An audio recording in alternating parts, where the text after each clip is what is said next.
Okay, trimmed out. This is what it looks like after it's trimmed. Get those out of the way there. And now we can install the motor. So we take a drive motor and 4 motor plates, and let's see, which holes did we drill out for that? We drilled, I think, these very bottom ones. It doesn't matter which ones you drill, whatever ones you want. Nope, long bolt. I got the short one. I need the longer ones. Nope, they're right here. Okay, and these also come in the kit.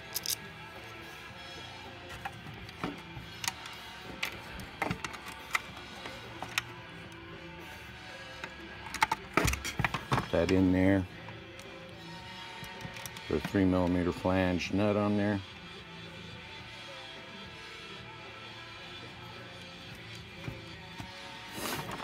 And do that all 4 times.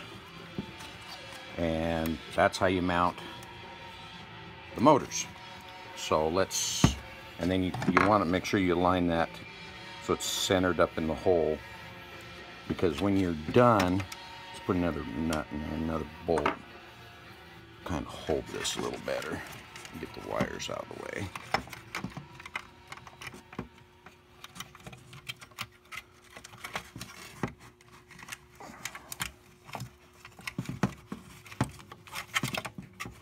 Okay, there we go.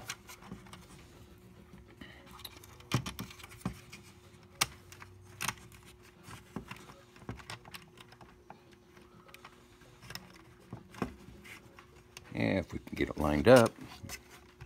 Okay, there we go.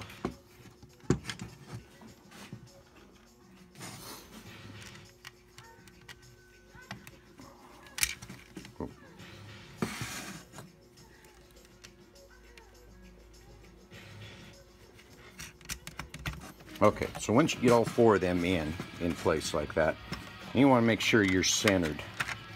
Get your servo centered in that hole, because the next thing that goes on there is one of these drive wheels, and that's got to fit in the hole, and you don't want it to rub on the hole. Okay, and that's why I said in the earlier part of the video, open it up a little bit bigger, but center, make sure you're centered in there, and that way you don't have any issues. Okay, so I'll go ahead and install some of this stuff, and we'll move on to the next part. All right, thanks.